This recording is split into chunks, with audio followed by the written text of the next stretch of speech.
Hey everybody, it's Kermit the Frog here with the From the Tips podcast. Big fan. Miss Piggy and I actually just got around the other day, so really nice for you to listen. And Rick and Brian are great. And hey, thanks again. See ya. Well, thanks, Kermit, for the shout out. That was great. Welcome, everybody, to the From the Tips podcast. I can't do this anymore. I can't do this anymore. I have to resign. Hey, we got, one of those cameos. I can't. It's great. Oh, yes. Welcome, everybody, to the From the Tips podcast. It's me, your boy, Brian, always joined by my co-host, Rick Landis. How we doing, good buddy? I'm doing swell. How are you? Doing well. We got very hot today. I'm not a huge fan of that. So hot outside today. Yeah. Was it more humid than hot? I mean, I was inside for most of the day, so it was just hot, just all around hot. I think the real feel got up to 100 at one point today. Absolutely not. No, thank you. Yeah, no, not great. No, especially with your line of work. No, thank you. I'll pass on that. I know it's tough. But hey, we're alive. We're here, which is always good.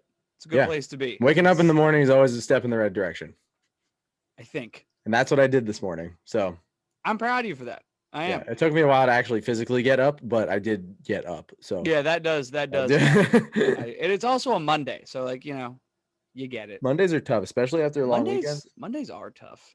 All right. So what do we got for the days of the week, my guy?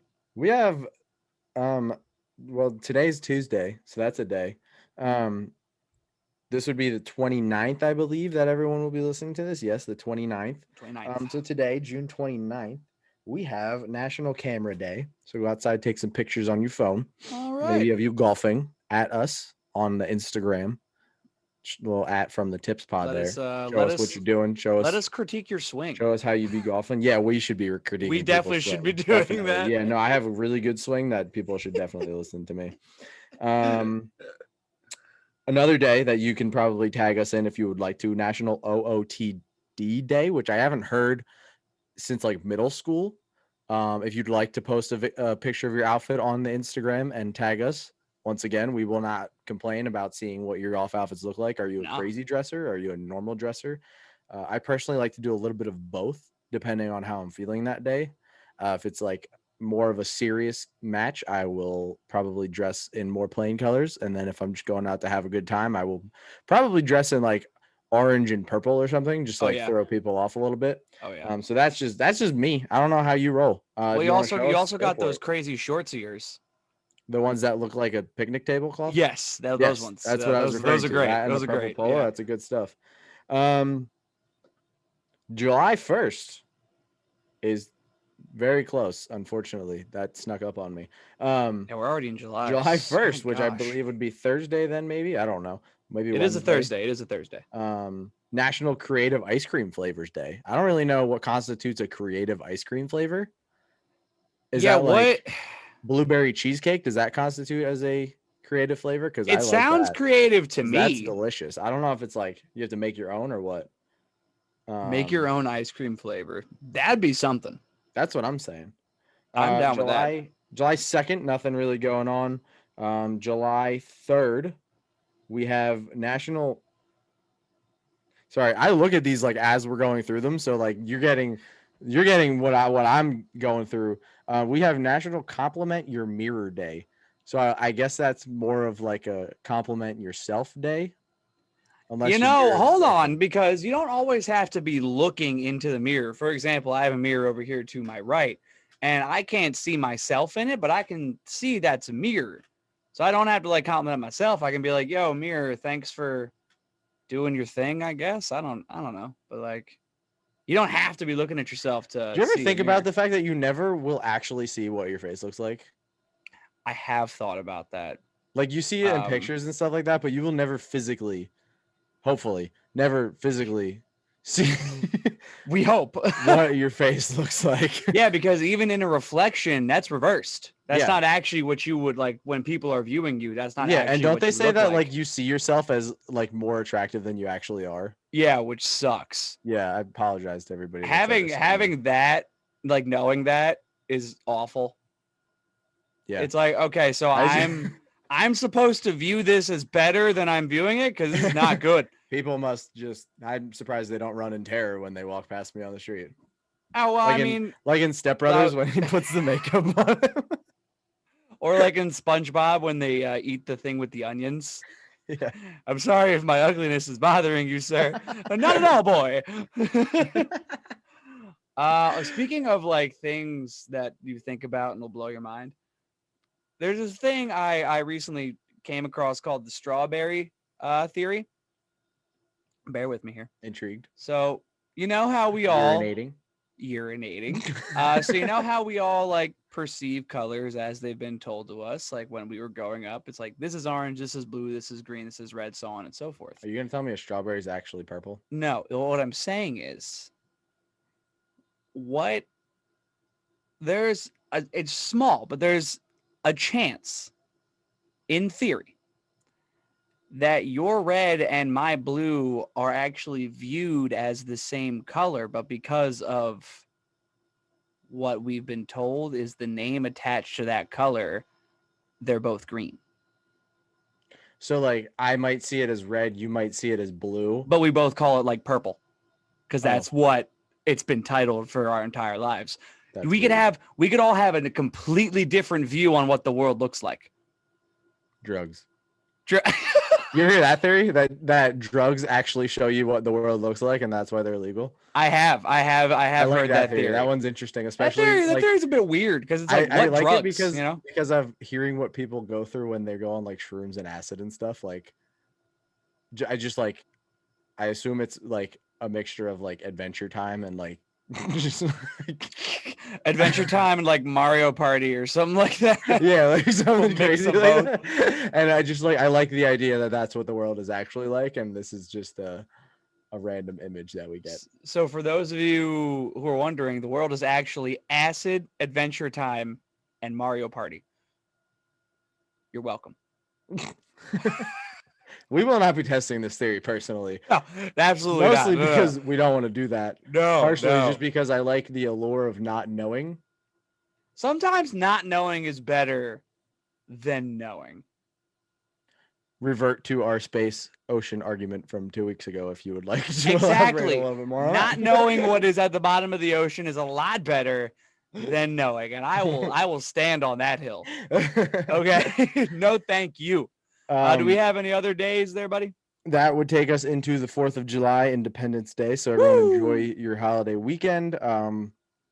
As always, remember why we have a holiday weekend. If you have off on Monday, good for you. I don't think I do, so I will probably be working that day.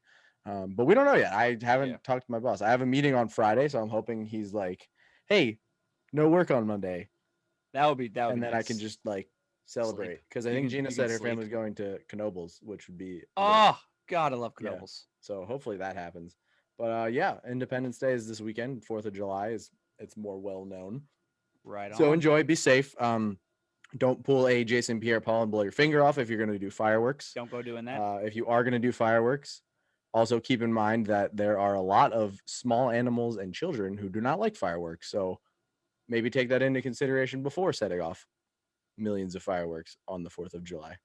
Yeah. Also, if you're going to do it at like 4 a.m., don't don't do that. Just stop for a second and think about it. Do it at a normal time. Like when it becomes dark at like 10 p.m., that's a normal time. You get 10 to midnight. That's your span of time to set off the fireworks.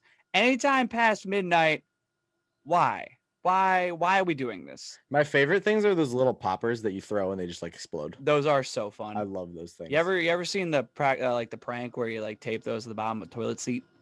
Yes, I have.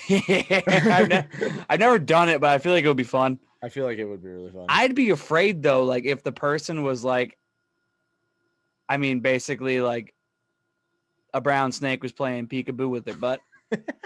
You're just helping them along.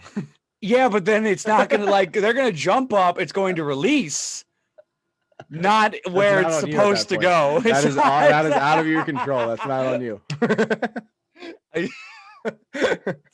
I can't take blame for this. You're the one that jumped. I don't know. I was nowhere near it when it actually happened. That's not on me. Stop being scared of stuff. I don't know, like stop. Maybe plan better. I don't know. maybe go earlier where this wasn't going to be a problem. I don't know. What prevented you from going earlier? Doesn't sound like my fault. I don't know what to do. Absolutely taking no blame for this. Oh, that's great. Yes, 4th of July, celebrate responsibly, and yes, do think twice about the time of day and how many fireworks you're going to set off, because there are a lot of animals and children that are very not good with And fireworks. people too. PTSD is real. PTSD is real. So Keep that in remember mind. these things while you are setting off your fireworks. Wait, can I start the news? Absolutely. Okay. Brian's going to talk about COVID stuff, and that's not really that fun. So I'm going to start it off with some really good news. If you haven't yet, go check out our Instagram story, because apparently we have a new fan of the podcast, the Strixon Squad. Okay. Strixon themselves as a company apparently listen to this podcast, because I have said multitude of times that they need new colors on their Tour Divide golf balls. Well, guess what? They're here. July 30th, they will be available. I'm super excited about it. I believe orange and yellow and blue and yellow are the combinations, and the blue and yellow looks sick, and I'm going to buy as many as I possibly can. Hopefully they last me as long as the last ones did, because I actually made them last pretty long. I think I would have liked a blue-orange combo instead of that's what I said, I think, in the original, when I was like, I want this, or like blue and pink. I think I said something like that. Well, absolutely stay. I mean, obviously they listen, because they listen to Rick's outcries for new ones, and continue to stay tuned on that, because he's just said he wants blue and orange. So when that gets released at like the end of August, you know exactly why, and then we can absolutely confirm that they listen to us. We can get those guys on July 30th. Be ready for it. I will be buying. Be ready for that. Multiple boxes. I know everybody else probably won't be, because everybody hates on me for liking these golf balls, but I think they're fun and I like hitting them. Before we get into the COVID news, because I'm going off on a tangent now. Phil and I were out playing around on Wednesday. We got a little Wednesday night sneak round in there. We don't even talk about the score, because I don't even know what the score was. We stopped keeping track. No. But when I was in search of a new golf ball, because I ran out and did not plan, I had like no golf balls in my bag. I think I had like 3 or 4 golf balls going into this. Oh boy. And I was just playing really bad, so I lost them all real quick. I went to look for a golf ball in the woods, and I found a Q-Star Divide, which was probably the most exciting thing that's happened to me. That is incredibly on exciting. a golf course this year, because they're amazing. And Phil, when I found it, he was like, I found a just Q-Star Divide golf ball. And he was like, that's probably yours. And I was like, you're probably right, but that's fine. You're probably right, but I found it again. That is a cool story if it was yours originally. Right? If it was actually That's a cool I should story. start marking them. You should. I should start like putting a random mark on it. I feel like I've never seen anybody else use a Divide other than one time so I did. Like, one time you did? I was at Okay. Sweetwater and I saw someone using it, and I was like, I like you. Nice. You're good people. You know that? You're good people. Okay. Yeah. I mean, hey, I like the blue-orange color combo personally, but I'm A-okay with the more colors. I think it's a great move by them. Purple in there somewhere. Yeah, toss a purple in there. A purple and a pink. Else. There you go. Please and thank you. I'm about it. Yeah, that's a good color combo. So Strixon, I know you're listening, so just take note. Take note. Yes, in other golf news, before we get into what happened at the Travelers, the PGA Tour is set to end its weekly testing for COVID-19 in late July. In a statement released by the PGA Tour, it reads, quote, "We are pleased to announce after consultation with PGA Tour medical advisors that due to the high rate of vaccination among all constituents on the PGA Tour, as well as other positively trending factors across the country, testing for COVID-19 will no longer be required as a condition of competition beginning with the 3M Open." And the 3M Open is soon, no? It's the one after the Open, I think. It's the end of July, is it not? End of July, yeah. So by the end of July, there will no longer be the weekly tests that they have to do. And I've gotten 2 COVID tests in my time, and those sucked. So I can only imagine having to do that on a weekly basis just to compete. That's got to stink. I'm also really excited to see that things like this are happening more and more in sports, where they're allowing these things to get more laxed because of positively trending factors, like it says here, in the world, in the country, things of that nature. It's just nice to see that things are kind of on the other side of this absolutely horrible, horrible pandemic. Even not golf related, it's just nice to see the world kind of coming out of it and Yeah, it's trying to nice. get back It's to nice some to semblance of normal. It's seem really like we're nice to getting see. back to normal. Yeah, it's really nice to see because man, that it straight up sucked. It sucked for everybody. It was horrible. So it's just nice to see the world going in the right direction as far as this is concerned. And then we get into the Travelers Championship, which happened this last week of golf, with Harris English reigning victorious after 8, count them, 8 playoff holes against Kramer Hickok. Is it Hickok? Hickok? I think it's Hickok. Okay. Yeah, I don't really know. But either way, 8 playoff holes. We do have a little bit of an issue with how they handled that, but we will get into that because we got a nice round of the week coming right at you. Drum roll, please. Seamus Power. Nice. What a great name. Great name, great Seamus. golf name. Seamus Power shooting a 4th round 69. Good for him. Nice. Some notable scores on Sunday as well. Kevin Kisner T5 shooting a 7 under on Sunday. Kiz went off on the back 9 on Sunday. Yeah, the best score for Sunday. I think 6 of his 7 under strokes were on the back 9, and I don't think he had any bogeys, if I'm not mistaken. Yeah, 6 of his 7 birdies were on the back 9, and he had 0 bogeys on the card. And he birdied 5 in a row from 11 to 15. That is an insane round to have. It kind of stinks because he finished 3 strokes back. So if he even played like half as good as that one of the other days, he probably would end up winning. And he was in the lead for a while at the beginning of the day before the later tee times teed off. But he still ended up pulling out a T5, which is fantastic for him because he doesn't really get too many chances like that. No, he doesn't really live in the top 10 area. If he didn't have that 3rd round 74, yeah, I really think it was, if he's finishing at 10 under, I think it was, even if he goes 70 that day, takes off 4 strokes, he wins. 1 or 2 under, or I mean 2 or 3 under. Yeah. If he's under, he wins handily. Even if he shoots par on Saturday, he wins at 14 under. Well, that was the good thing about this course was it showed a little bit of everything. It's a shorter course, so it is designed somewhat to help out the shorter hitters a little bit, the Kevin Kisner, stuff like that, as we saw by the T5. But we also did see some bigger hitters kind of taking the reins a little bit. Brooks Koepka finished T5. Shout out Brooks, my guy, which we'll talk a little bit more about him later. I know you wanted to talk about that. Yeah.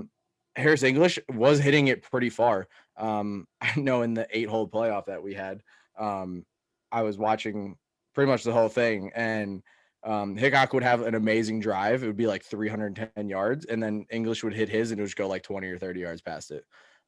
There's a bunch of times where they had like 100 to 120 in on a 430 yard par 4, which is a really nice hole, but it does get boring after 8 times of watching them play it. Yeah. So we wanted to bring this up because we think it could have been handled a bit better. I don't know.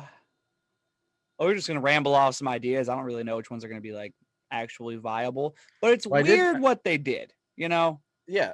I was talking to Tommy from Hex Across America. We were talking about it because we were watching it together. We think that one of the interesting things they could do is after a certain amount of holes, maybe take it to like a par 3 and do something there. I don't remember if we talked about this or not, but you could do like a closest to the pin. Even the announcers were saying like maybe do like take 30 steps out and see who can get closer to the pin, like stuff like that. Just like something interesting to kind of keep it going, because 8-hole playoffs are exactly what we need for people to get interested in the game of sports, because that's like a 3-4 overtime hockey game. Like people just want to watch that because it's super intense. Well, it's crunch time. But like it doesn't get, it loses the intensity as you continue to do the exact same thing. So maybe a hole or two, play the same hole, like 2 or 3 holes, play the same hole, and then switch it up a little bit. Go to a different hole at least, and then Sprinkle in something else if you get to that. Right. I don't remember when the last time we had an 8-hole playoff was. I know the last time there was a 7-hole playoff. It was Tiger, and I don't remember who he was playing against. For some reason, I want to say Jim Furyk, but I don't know. In 2001, that was the last time that we had a 7-hole playoff. So I don't know. I have no idea when there possibly was an 8-hole playoff, if ever, before this. But yeah, you got to switch it up. You're basically playing another 9 at that point. If you get into an 8-hole playoff, Yeah. you can't play the same hole that many times. Sprinkle in a par 3, sprinkle in a closest to the pin, long drive, maybe something like, I mean, maybe not a long drive. That's kind of unfair, but like maybe put them 100 yards out and be like, okay, whoever gets closest to the pin on this hole, that's who wins it.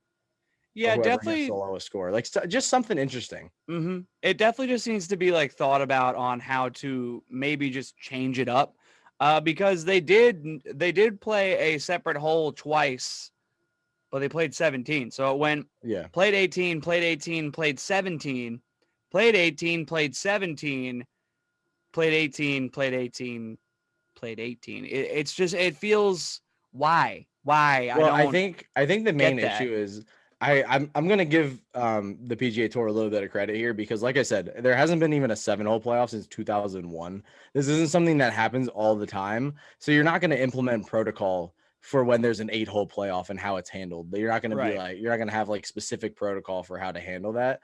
For all we know, they could have been tearing up the course already by the time they got to 17 and 18. Like they could have started on 1 and been on like hole 6 already. He's tearing it up, getting it ready for the members to come back. Yeah. So like we don't really know what happened there. And like I said, this is the first time since 2001 we've had even 7. So I don't think there's any protocol in place. They did their best, I guess, but I just think they could have probably done a little bit more. Well, it was probably kind of like a chicken with its head cut off kind of scenario. It's like, well, they just keep parring. Like where do we put them now? But like going back to my other thing that I said, like a par 3, 16's a par 3. Just go play 16. Like even if you just go right there. one more hole back, there's no way you can't do that. So could have been handled better, handled okay, I guess. If we're having to give it a letter grade, I'd give it like a D+. It passes, it's okay, but it's not great. Yeah, no, it's not preferred. I like the whole closest to the pin idea. I just don't know if the PGA is going to consider that a professional way of handling it. Blah blah blah. No, I get that. Away from that, actually, I don't know. It's one of those things. Again, it's like we talked about the other week. Make it interesting. Make people who don't golf want to watch golf. That's you need controversy. Yeah, you need controversy to get people's eyes on the sport. Like, how many people do you know that watch college baseball? Me. Okay, but besides you, like, how many people do you know that like actually sit down and watch a college baseball game? Probably a handful, if that. If it's not the college World Series, they're probably not watching. And how many people do you know that know about what happened to NC State this week? That's a good point. Like, controversy draws eyes to the game. People talk about it, creates headlines. Obviously, it's going to make somebody upset, but somebody's going to be upset anyway because they're going to lose. So yeah. And if you get to 8 holes, I feel like if you get to 8 holes, you're not gonna like at that point. I just want to be done. Like I might purposely just snap hook one off into the rough so that I don't have to keep playing at that point. Like I'm still gonna make a bunch of money. I don't know exactly what he walked away with. Let me see if I can find that real quick. So Harris English walked away with 1.3 million, and Kramer walked away with 806,000. So like, he still made obviously it's a big difference. Yeah, but like, come on. That's still a lot of money. It is. It's still a lot of money, especially for a guy like Kramer who hasn't won on tour yet. Yeah. I know you said you couldn't watch a lot of the coverage. I thought one of the funniest things I saw yesterday was Sam Burns and Kramer are really good friends. If you didn't know that, I did not. They're like really good friends. They hang out all the time. Apparently when they both got their tour cards, they bought these massive bottles of wine, like the size of like my torso. Like they're that big. Oh, damn. Okay. Like they champagne? Each bought one. I think it might be. It probably is. But they each bought one. And the plan was when they went to get their first win, they'll pop it and drink it. So Sam's is gone because he won. He's won one, yeah. So Kramer still has his. But it would have been Pop's. And I'm actually really upset that Kramer didn't win because I really wanted to see pictures of them drinking that. Yeah, that would have been really cool, actually. Yeah. I would have very much enjoyed that. But yeah, it's just one of those things where make it fun. Controversy. You're right. I guess the classic saying is all publicity is good publicity. So it's something like that where like even if it is a smidgen controversial, like make it like you start in the sand next to the green. I mean, we were fine with having a controversy with John Rahm 3 weeks ago, so why can't we? Exactly. So why can't we have a more fun one like this one? This is what I'm Give saying. us the fun controversies. Speaking of fun, there is a always considered fun golfer who kind of melted down a bit. Bubba Watson, his meltdown cost him a shot to win the Travelers as he was going into Sunday sharing the lead, shot a 32 on the front nine, and then on the back nine went 6 over to finish only 7 under par and finish T19. I'm not quite sure what happened to Bubba here, but didn't have a driver. Well, yeah, that. Well, for those of you that haven't seen the video, you should watch it because it's really funny. Bubba takes his classic driver shot, and the head falls off the shaft, like it breaks, but he still pipes the thing over 290 in the middle of the fairway. It makes no sense. I think he did that on Thursday or Friday. I don't think it was the weekend yet. I don't remember exactly when it was. Did you see his press conference though afterwards? No, what did he say? Oh my gosh, Bubba's like my favorite. Like, if I have the chance to watch a Bubba post-game press conference, I'm gonna watch it. Yeah, he's fun. They asked him about it 3 days ago. What would that be? Friday? Yes. That's when the tour posted the video of his thing. But basically they were like, what was going on? Like, he was like, luckily I didn't hit anybody. But if I did end up hitting somebody, I was hoping it would be Brooks. So this is like the second time in the past like 2 or 3 weeks that Bubba's had a Brooks quote in the post round presser. So I don't know if there's like a little friendship brewing between Bubba and Brooks, but I'm here for it if there is. I was gonna say, you think they're buddies? I'm 100% here for it if they're buddies. Like, I would like that. That'd be good. That'd be good for golf. That'd be a fun buddy ship. Yeah. Well, have you ever seen that weird music video that Ricky Fowler, Justin Thomas are in? It's very, very made me incredibly uncomfortable. I'll have to send it to you because it's bad. It is bad. But yeah, I don't know exactly what ended up happening. He said it was the wind. And that, it was just difficult, but just kind of looked like he was out of sorts. Things happen. It happened to Bryson 2 weeks ago, or a week ago, whenever that was. Things happen. They're not perfect. They're not robots. They can't do everything exactly how they need to. Bubba might have had multiple. I think he had 3 wins at the Travelers before this. Yes. So like it was kind of like his tournament to lose going into it is kind of the mindset that everybody had. And he did, but it happens. No big deal. He still made a bunch of money. Yeah, it is what it is. He's also won it 3 times and cashed in $5 million in prize money from just this tournament alone in his career. So I think he's going to be okay. Yeah, I don't think he's too worried about it. Not concerned about Bubba. I do have a question for you, though, about being concerned about somebody. So it has come out, I believe, on the golf.com podcast Drop Zone. He was interviewed. Brooks Koepka said that he can't focus when it's not a major. So he said, quote, "It's all mental. It's tough to focus like that. I'm going to be flat out honest. I can't focus. A major, I get excited and I feel stuff on the first tee. I just struggle to do that in regular events. The focus and discipline is there in a major where it's not here. I kind of go for everything." So as a Brooks fan, what does this mean to you? Is this concerning, or is this something? I mean, we all know that the man shows up flat out in majors. Yeah. We all know that. And if not showing up means going T5, I think he's doing just fine.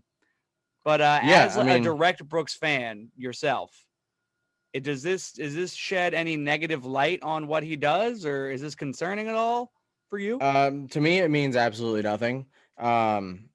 He wants to win majors. I don't think there's anybody on tour that doesn't want to win a major. The whole focusing thing, I completely understand. We talked about this a little bit earlier when we were at the gym, but like if he doesn't want to, if he can't focus on these tournaments and he's still doing well, I don't see what the problem is. Like people are gonna get mad that he's one of those guys that like doesn't have to try and he still does well. But like there's always those athletes. Like obviously it's not his fault he was born a natural. Yeah, I mean obviously if you want to be a LeBron James, you're gonna have to put in the extra effort. But if you want to just be like somebody that makes a lot of money and is like a kind of big name that people know but isn't like a superstar, he's doing it exactly how he needs to.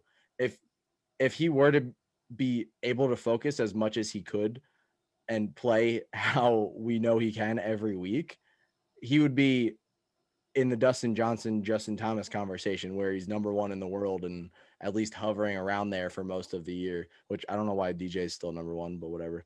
It really doesn't make sense. Unless he's not, unless he dropped out. I don't remember. I'll take a look. But like I said, personally to me, it means nothing because he's still showing up. He's still getting high finishes. And people have said people have said in the past, he says that he doesn't practice golf. Okay. I think that's misconstrued. I think he practices golf. He just doesn't go out and play 18 holes every day, 36 holes every day. Probably hits the range multiple times a week, maybe 9 holes here and there. But if you think about a tour player's schedule during the season, if you're in a lot of tournaments, which Brooks Koepka is, he plays in a lot of tournaments. The schedule, you show up Monday, you have your qualifier round, which they all obviously do well in. Right. Tuesday, kind of just relax on whatever. Wednesday, you got your practice round. So you're playing 18 there. Thursday, Friday, Saturday, Sunday, if you make the cut, that's 4 days right there you're playing. You don't really have a lot of time. Like you're going to take at least Monday. I don't really know exactly how it works with them having to do like the what's it called where you play in or whatever. I don't really know how that works. Oh, the Monday qualifier? Yeah, the Monday qualifier. Yeah. I don't really know how that works. Like if you're a certain rank, you don't have to, whatever. But either way, even if you're playing every day and making the weekend every day, that's still 4 out of 7 days that you're playing at least 18 holes. Right. So that part doesn't really concern me. I think he's just playing into his character, which is totally fine to me. I have no problem with a guy taking what people perceive him as and just playing with and rolling with it, because that's what people are expecting from you. And that's what's going to get eyes and ears on you. And then obviously we've talked about the player impact program thousands of times already. Mm-hmm. If this is what's going to get him eyes, this is what's going to get him ears, and this is what's going to get him part of that $8 million at the end of the year, I don't think he's complaining at all. He's making boo-goo bucks no matter what. He's sponsored by Nike. I forget who he's sponsored by for his clubs. He's sponsored by Halvesies, which just happened a few months ago, I believe, but they're on his bag instead of whatever his clubs are. So they're obviously giving him a bunch of money for that. And just in general, like he has all these sponsors. He has Jenna, who I'm pretty sure is an influencer. So she's probably making a bunch of money anyway. Yeah. So he's not worried about it at all. I'm not worried about it at all. We'll see him in a few weeks at the Open, and we'll see what happens. Absolutely. Yeah. Also, John Rahm, the world number 1 now. Okay, that makes sense. I'm behind that. I don't know when DJ lost it, but it should have been at least a month ago. Should have been a bit longer ago. Than it was personally for me. All righty. So we got some LPGA stuff to go over, as the Women's PGA Championship was just this last week, and Nelly Korda going back-to-back W's after winning at the Mayor LPGA Classic last week. Turns it right back around, shoots 19 under for the week, a 4 under in round 4 to get the win. I think this is her 3rd win on the year so far, if I'm not mistaken. I do not know for sure. It could be her 4th. I think it's definitely 3. I think it's definitely 3. It could be more. Nelly Korda definitely, I would have to say, the best golfer on the LPGA Tour. I mean, she's world number 1 right now. Yeah. In the Rolex ranking. And for good reason. She's like the new Michelle Wee West, really, for the LPGA at this point. She's incredible. I was able to see a couple of her shots on Instagram from the Women's PGA Championship, and incredible the things that she can do on a I golf course. thought that Absolutely she was incredible. older than she is. Yeah, what is she like? She's 22. Mid-20s. Wow, what? She's 22 years old, and she's already number one in the world. I don't like that I'm older. I'm pretty sure Jessica is 28. Jeez. Let me just double check on that. Nelly was born in 1998, 22 years old. Jessica, I believe, is 28, born in 1993. Yep. So 22 years old, already number one in the world. That's absolutely ridiculous. Yeah, that's nuts. It makes me angry A little. that I'm not good at anything. And I can't be number one in the world at something. It goes back to our discussion like a few weeks ago. Do you think you're even top 1,000 at anything in the world? No. Not even close. Not even close. And at 22 years old, Nelly Korda is the best female golfer in the world. Good for her. I mean, it's only good things from here for her. Right. And the other thing too, I will say, is she needs to keep winning, because that's going to help golf for females in the United States, especially, tremendously. Absolutely. If she keeps playing how she is at such a young age. I don't know how many times has she won on the LPGA tour already. Do you know? Who? 6. Nelly? She has 6 wins. Yeah. That's crazy. So keep it up, Nelly. I wish I could have watched a little bit more of it. I was busy a lot of the weekend and really only got to watch the end of the Travelers. But yeah, impressive stuff. 19 under on the weekend. Ridiculous. Complain about that. Absolutely ridiculous. Putting the stamp of approval there on her being the best golfer on the LPGA tour right now. Absolutely incredible what she's doing. Let me ask you this. Yeah. Let me bring up the world rankings real quick. I'm gonna see where we're at. I'm gonna ask you who you think, as far as world rankings go, that you think Nelly could beat on the PGA tour. Oh man. All right. I just gotta find wherever the world rankings are. Like from a certain number, like down? Well, I'm gonna give you like a guy. Well, here's what I'm gonna do. I'm gonna go and I'm gonna find the official world golf rankings. So do you agree that Rory McIlroy is number 10 in the world? Yes, I see. Rory that. And then a bunch of big name guys. Do you think she beats any of them head to head? Yeah. Any of the top 10 golfers, do you think she beats head to head? Top 10? Yep. Yeah, who do you think? Patrick Reed head to head, got no shot. Okay, who else?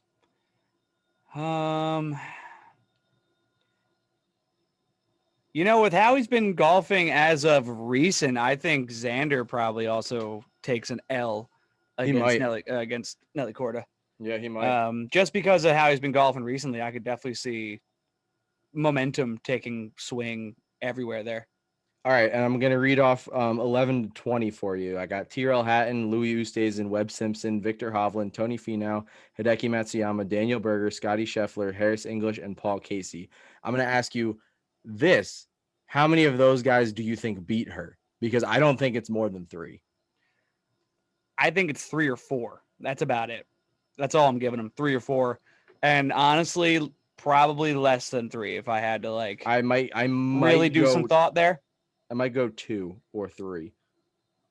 I mean, what she's doing is just incredible. She's dominating golf courses right now. Yeah, I'm looking at it right now. If Louis plays like he did last week, Louis beats her, but on a normal week, I don't know that he beats her. No, yeah, if he plays like that, sure, but that's not always how Louis plays, or else he'd be in the top 10. We should make that a thing. That should be a thing. Nelly Korda plays world ranked golfers head to head. Well, apparently, the Korda sisters and Brooks Koepka are friends, so they should do something like that.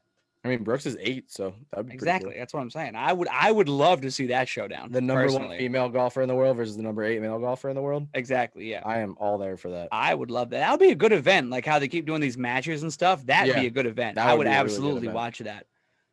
Sure. Speaking of incredible things in the golf world, we are a golf podcast. We've never specified whether that was golf or disc golf. So literally an unbelievable shot happened where a disc golfer throws a 247-foot birdie to push the contest into a playoff hole.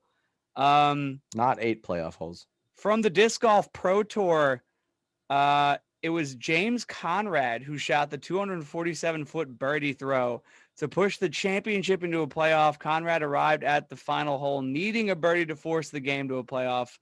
And then he just nails it from 247 feet to secure the birdie. That's so crazy just to push that to the playoff. I'm not quite sure if he won. I've never played disc golf. You've never? Oh, it's so much fun. No, not once have I played disc golf. It's great. Yeah. You just walk through the woods and throw a Frisbee. It's fantastic. Which is weird because like I played Ultimate Frisbee in college and I also golf. I feel like those. I have to go sometime. Well, there's a few in the area that we could go to. It's really fun. I mean, there's literally one at the Upper Stafford Park. It's like 2 minutes from my house. Yeah, we should go sometime. Yeah. I have discs. We can go. Yeah, we should do that. Bet. Alrighty. Unless you got anything else, we got the 2 Man Skramble to wrap up. Yeah, I say we get into it. All right, let's get after it. Which one do you want to do first? We have a question submission. Who wins in a triathlon? All right, we'll do the triathlon question. I like that one. So here's the question that was fielded to us. Who wins in a triathlon, Brooks Koepka or Bryson DeChambeau? Now, let's make sure everybody's on the same page as to what a triathlon is. A triathlon is the one that involves the bike, the swim, and the run. Yes. Yeah. All righty. So, as would make sense why there's a triathlon in there. Way, Brian. Way to be smart. Nailing that. So I will offer the question to you first. Who do you think's winning this one? I think it depends on prep time, to be completely honest with you. Right. If you give prep time, I think Bryson wins because I think he will take it more seriously than anyone has ever taken anything. Mm-hmm. But I think if you throw it to him on the spot, I think Brooks wins. Right. Yeah, I can see what you're saying. Here's my reasoning as to why I think Bryson would win. Because you're right. If you gave him time to prep, he would like drop 70 pounds and become like slim and would get it done like it's an actual event. Yeah. And Brooks, on the other hand, would make a joke out of it where he'd get on a yacht for the water portion. He'd have a Segway for the bike. And the run, he would just walk and like do an interview with somebody. Like he just lets Bryson get like just far enough ahead of him that he can't see what he's doing, and then he just like chills. Yep. Bryson's waiting at the finish line for like 4 hours, and Brooks just rolls up. Hey man, how long ago did you finish? It's cool. That's cool, Brooksy. Way to go. Bryson's like, I already got 3 workouts in since then, so I've had 4 protein shakes. I'm trying to pack on all the 70 pounds of muscle I lost for this. We got the Open next week. I gotta be ready. Oh my God, Bryson DeChambeau, just stop what you're doing. Didn't get anything from him this week, thankfully. Yeah. Thank goodness. That was he nice. Finished like T19 or something like that. Yeah. Let's take a look. He finished. He's here somewhere. Where'd you go? There it is. T19 with a 7 under.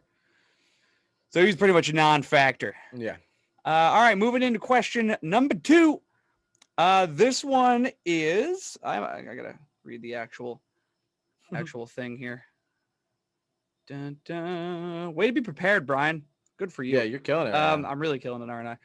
Rank your own top 5 pro golfers based off their wives. So this is an interesting one. Was that the exact wording? It's the exact wording. Interesting. So I'm not quite sure if we're supposed to take in their actual golfing ability at all. Yeah, or just based then I'm just like on their wives. Yeah, because if we're supposed to take in their golfing ability, I have 2. But if we aren't, then I have 5. Yeah, I say we don't. And then we just go based off of the wives. Okay, cool. So we're going to go 5 to 1 or 1 to 5? We'll go 5 to 1. We'll go 5 to 1. Okay. Yeah, all right. 5 to 1. All right. So who's your number 5?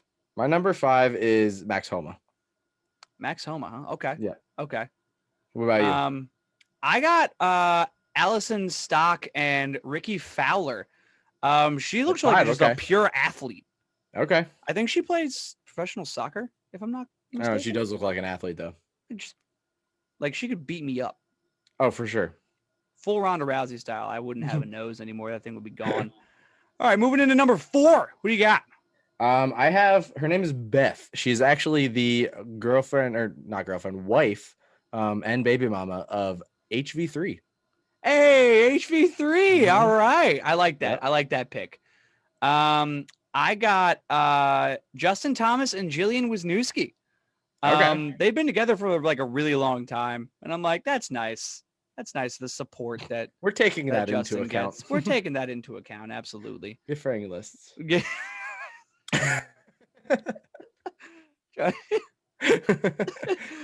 Oh man, this is good. This is prime time. All right, who you got number 3? Number 3, I actually have Allison Stock. You also have Allison Stock. I have her at 3 though, not 5. Oh yeah. Ricky Fowler would be number 3, I guess. Then, if that's So that'll be Ricky question Fowler. that we're asking. So for number 3, I actually have Diane Donald and Luke Donald. And the reason is definitely They've not been because of together for a Luke long time? Donald's golfing here. She reminds me a lot of lead singer Panic at the Disco's wife, Sarah Uri. And I love that couple. So that's why I went for that one. Definitely not because of Luke Donald's golf ability. That is most certain. She has a really big smile. Yeah. Like a massive smile. Yeah, that's got its own area code right there. Yeah, for sure. Very white teeth too. Oh, extremely white. Like, good for you. Yeah. Very white teeth. Obviously sees the dentist frequently. All righty. Number 2, what do you got? I honestly think we might have the same top 2. We I'm might not have sure, the though. same top 2. I think we might. Yeah, so I got Jenna Sims, Brooks Koepka. I also have Jenna Sims and Brooks Koepka. Her personality is fantastic too. Yeah, that couple just looks fun. Yeah, if anyone hasn't seen like her videos that she posts of like her and Brooksy, like not Brooksy, just Brooks. Yeah, just Brooks. He's not Brooksy. Yeah. If anyone hasn't seen those videos, go watch them because they just seem like they have a great time, and that is definitely taken into account because I like having a good time. Oh, absolutely, and they just seem like a really fun couple. Like, I love that. Yeah, for sure. That is absolutely taken into account. However, my number 1, it's undisputable. Indisputable. Like he may be sucking right now at golf, but Dustin Johnson is just winning the world. He's winning the world. Yeah, it's DJ and it's Paulina Gretzky, the daughter of Wayne Gretzky. It's just not even a competition. I mean, this appeals to like both of the things I love in sports. Wayne Gretzky's daughter and Dustin Johnson. Boom, Paulina Gretzky. I mean, it's a win. It's a W 100% of the time. Doesn't matter how much Dustin Johnson loses, he's still winning. Doesn't matter at all. He wins forever and always at that point. Although they're not married yet. They've been engaged for like 7 years. He's busy. That busy though? Are we sure about that busy? That might be something you want to keep around for the long haul there, DJ. I'm not telling you how to live your life. Well, they're engaged, so it's close enough. I guess, but still, like, just do the thing. Maybe they're doing like a forever engagement. Isn't that a thing where you just never actually get married? You're just engaged forever. So what's the point of the engagement? That's just so dumb to me. I don't know. Spend a lot of money on a ring. You could just do that without having the. Okay. Maybe you do that and you have an engagement party, but then you don't have a wedding, so you don't have to pay for people to come eat and celebrate. You just like get gifts from people. Dude, just make it a BYOB reception. Just everybody meet at this bar. We ended up getting married, so let's get hammered. So that's cool. So like that's cool. That'd be such a DJ thing to do. Yeah. He just kind of oozes that energy. He just invites like 4 people out on his boat. And he's like, oh yeah, by the way, Paulina and I got married. So like that's cool. Want a drink? That's a very DJ move. All right. Unless you got anything else, my guy, that does it. I do actually. I have one more thing. What do we got? We love all sports on this podcast. We also love our brother and sister. I guess I don't really know. I guess it'd be brother podcast because anyway, on the Power Play has some pretty big stuff coming up. We got the Stanley Cup Finals actually happening right now as we speak. It is currently nothing. Canadians in Tampa Bay. So I gotta ask you, Who do you got? We got Tampa Bay repeating, or we got Canadians coming in and taking it from them? You know, this one hurts me like in a personal way because both of them are technically from the Flyers division because of how the weird Canadian division thing worked out this year. They're in the Stanley Cup Finals. And I don't like either of them at all.